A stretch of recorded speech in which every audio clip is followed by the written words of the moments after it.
जी भाई मेरे बच्चों, सबसे पहले वो पूछ क्या रहा है। ए आर आर का फॉर्मूला क्या है? Average accounting profit divided by average investment, inventory नहीं है, इन्वेस्टमेंट है, इनटू 100। ठीक है बेटा। अब सबसे पहली बात है, उसने आपको रिसिप्ट और पेमेंट दे दी है। ठीक है ना, देखो सवाल में देख लो, रिसिप्ट और पेमेंट दे दी है जब इनकम और एक्सपेंस। अब यहां पे रिसिप्ट को इनकम और पेमेंट को आप एक्सपेंस कंसिडर कर सकते हैं। तो आपके पास पहले साल का प्रॉफिट आ रहा है, इनकम में से अभी माइनस करेंगे 1,10,000, इसका आ रहा है 1,40,000, इसका आ रहा है 1,90,000 और इसका आ रहा है 1,20,000। ठीक है बेटा, ये आपके पास आ रहा है। तो जब आप इन सबको प्लस करोगे तो 5,60,000 आपका टोटल प्रॉफिट आ जाएगा। हमें इसकी निकालनी एवरेज। कितने साल है? 4 साल है। मैंने 4 साल से डिवाइड किया तो मेरे पास एवरेज आ गई। अब हमें चाहिए होता है average accounting profit. Accounting profit के लिए मैं इसमें से डेप्रिसिएशन को माइनस करूंगा, क्योंकि डेप्रिसिएशन एक अकाउंटिंग टर्मिनोलॉजी है।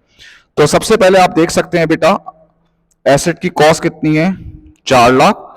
एस्टिमेटेड लाइफ कितने साल का प्रोजेक्ट है? 4 साल का। तो 1,00,000 जो है वो इसकी क्या आ गई? डेप्रिसिएशन। तो ये आ गया आपका एवरेज अकाउंटिंग प्रॉफिट। ये तो पहली चीज आ गई। एवरेज इन्वेस्टमेंट का फॉर्मूला क्या होता है? Cost divided by 2। तो ये आपके पास कितनी आ रही है भाई? 2,00,000। इसको इससे डिवाइड कर देंगे तो आपके पास आंसर आ रहा है 20%। अब उसके बाद उससे एनपीवी आईआरआर दी है, जो मैं कहता हूं भाई एनपीवी और आईआरआर फॉर्मूला और उसको खेल है। तो मैं आपको इसका सोल्यूशन दिखा सकता हूं। ये आपका सोल्यूशन आ गया है भाई, देख लें भाई। नेट कैश फ्लो देख सकते हैं भाई, ये रही नेट कैश फ्लो, ये रही, ये रही, ये रही। इसको मैंने मल्टीप्लाई किया डिस्काउंट रेट से, और उसके बाद हायर से निकालेंगे, और उसके बाद आप जो ये आप देख सकते हैं। ठीक है, असल चीज, अब असल चीज की तरफ आते हैं। अच्छा, अब जरा देखते हैं, ये इसकी मैं कहता हूं असल चीज है। ये है एडिशन इंफॉर्मेशन और ये है उसका रेट। ठीक है भाई। अब जरा एक चीज जरा समझिएगा आप बात को। The directors are also considering buying another machinery at a cost of 1,10,000। और ये 3 साल, कितने साल? 3 साल के लिए हो जाएगी। और इसकी एनुअल रिसिप्ट कितनी है? 1,00,000। और एनुअल पेमेंट्स कितनी है? 45,000। और ये कांस्टेंट रहेगी, एनुअल पेमेंट कांस्टेंट रहेगी। और कॉस्ट ऑफ कैपिटल 10% है। अब सवाल देखना है, calculate the annual receipt which give 0 NPV. अब कितनी एनुअल रिसिप्ट 3 सालों की होनी चाहिए जो आपको 0 एनपीवी दे? अब पहले देखो, ये चीज हम इसलिए कंटेंट में भी कवर करते हैं, इसकी वीडियो भी होगी।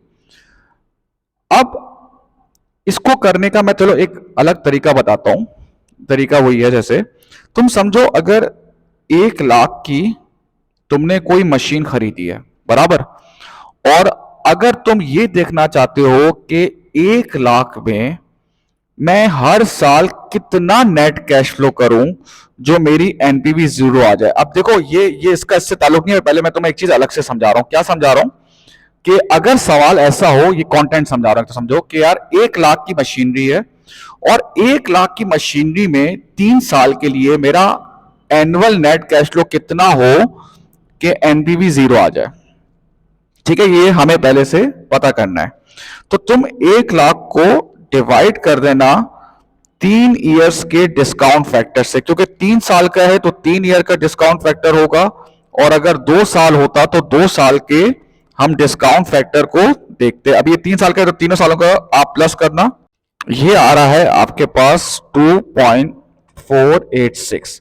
अब 1,00,000 को मैं 2.486 से जब डिवाइड करूंगा तो आंसर आ रहा है 40225। यानी कि ये बताता है कि हर साल का इतना नेट कैश फ्लो होगा। तो ये जो आपका जो इनिशियल इन्वेस्टमेंट है, यानी कि जो एनपीवी है, वो 0 आ जाएगी। कैसे? देखो, ये आपका, ये देखो, इसको ऐसे ही करके देख लेते हैं। Net cash flow discount. पहले साल आपकी 1 लाख की मशीनरी चली गई, ठीक है। पहले साल का आपका नेट कैश फ्लो 40225, दूसरे साल का 40225, तीसरे साल का 40225। डिस्काउंट रेट पहले साल का 0.909, 0.826, 0.751। तो ये आ रहा है 36564। थोड़ा सा ऊपर नीचे आएगा क्योंकि पॉइंट्स पॉइंट्स का गेम है। 33226 और 30219। तो देखना ये ऑलमोस्ट इक्वल आ जाएगा। तो इससे आपको ये कॉन्सेप्ट मिल जाता है। अब मैं दोबारा उस तरफ आता हूं। उस तरफ में वो क्या कह रहा है कि जो मैंने तुम्हें बताया है कि जो आपकी एनुअल कॉस्ट ऑफ मशीन है 1,10,000, हमारा नेट कैश फ्लो कितना होना चाहिए जो ये एनपीवी जीरो आ जाएगी, सही है ना। लेकिन सवाल उसने रिसिप्ट का पूछा है, लेकिन मैं रिवर्स लेके जा रहा हूं ताकि मजीद आपका कॉन्सेप्ट क्लियर हो। तो फिर वही करेंगे 3 सालों के, तो 3 सालों का डिस्काउंट रेट को मैं डिवाइड कर दूंगा। तो ये आपके पास, इसको डिवाइड करने के बाद आपके पास आ रहा है 44248। तो जरा आप बताएं भाई, ये रहा net cash flow, discount, present value. 1,10,000, ये आ गई 1,10,000। पहले साल की कितनी आ रही है 44248, 44248 और 44248। अब आप जब इन तीनों डिस्काउंट फैक्टर के बाद, जब आप, मैं खुद चले कर देता हूं, ये आ रहा है 0.909, 0.826, 0.751। तो ये मल्टीप्लाई करने के बाद 40221, 36549, 33230। तो ये जीरो आ रहा है, ठीक है भाई। अब सवाल उसने ये नहीं पूछा था नेट कैश फ्लो का, लेकिन क्योंकि ये मेन चीज होती है, जब एक दफा निकाल लोगे तो ऊपर नीचे करके खुद भी कर सकते हो आप। उसने बोला रिसिप्ट कितनी आएगी। इसका मतलब क्या हुआ, आउटफ्लो, पेमेंट्स तो मुझे पता है।